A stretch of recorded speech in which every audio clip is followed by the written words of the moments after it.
Baiklah. No. Anjir, cepat lewat.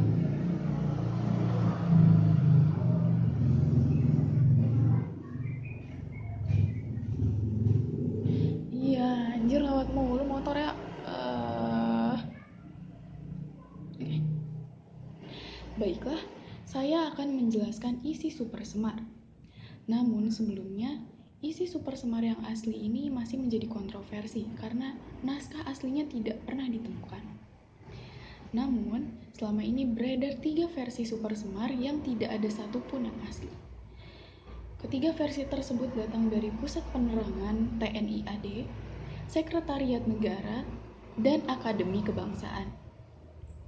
Meski Super Semar ada beberapa versi, terdapat beberapa pokok pikiran yang diakui Orde Baru dan dijadikan acuan.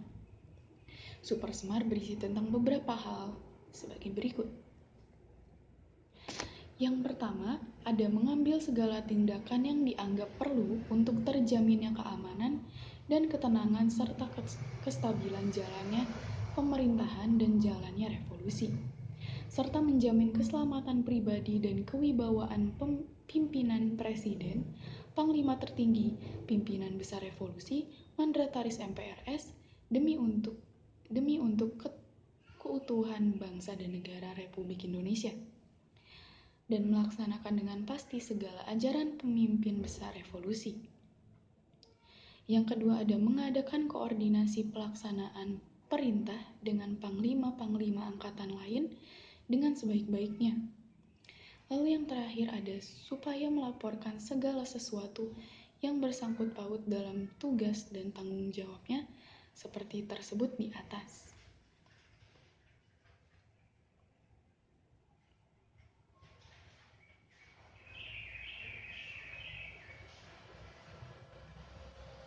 Lanjut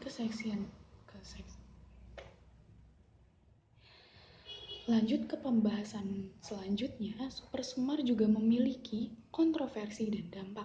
Saya akan menjelaskan kontroversinya terlebih dahulu. Setidaknya ada 3 kontroversi Super Semar, yaitu keberadaan naskah Super Semar yang asli, karena hingga kini belum diketahui dan 3 versi yang ada tidak otentik. Super Semar yang diberikan bukan atas kemauan Soekarno, tetapi di bawah tekanan.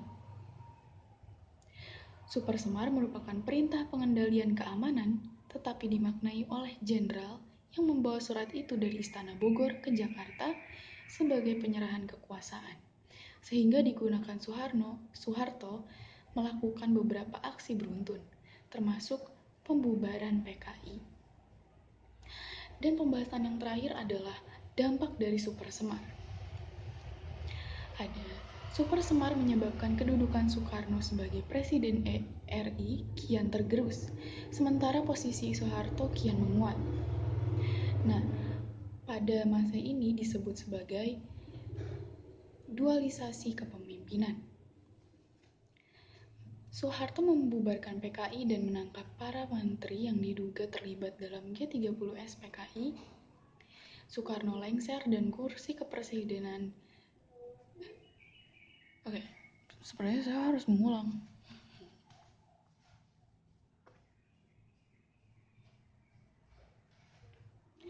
Pembahasan yang terakhir adalah dampak dari Super Semar. Yang pertama ada Super Semar menyebabkan kedudukan Soekarno sebagai Presiden RI kian tergerus, sementara posisi Soeharto kian menguat. Yang kedua, Soeharto membubarkan PKI dan menangkap para menteri yang diduga terlibat dalam G30S PKI. Yang ketiga, status Soekarno yang menjabat sebagai presiden seumur hidup dicabut oleh MPRS pada 7 Maret 1967. Yang keempat, Soekarno lengser dari kursi kepresidenan dan Soeharto menjadi presiden pada tanggal 27 Maret 1968. Super Semar menjadi tonggak lahirnya Orde Baru yang bertahan hingga 1998. Hubungan Indonesia dengan Amerika Serikat dan Malaysia menguat. Indonesia kembali bergabung dengan PBB.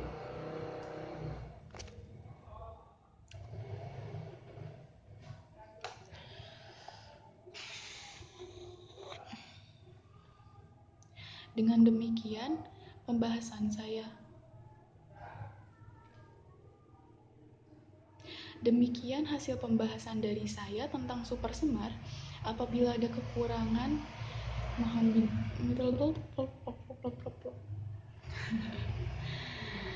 bila ada kekurangan, bila waktu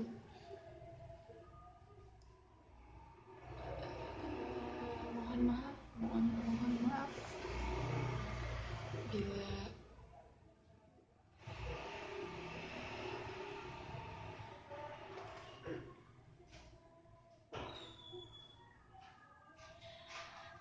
jangan dulu.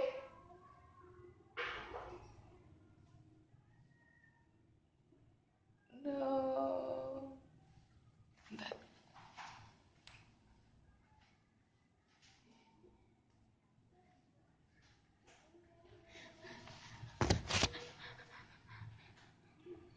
Apa ya? Demikian.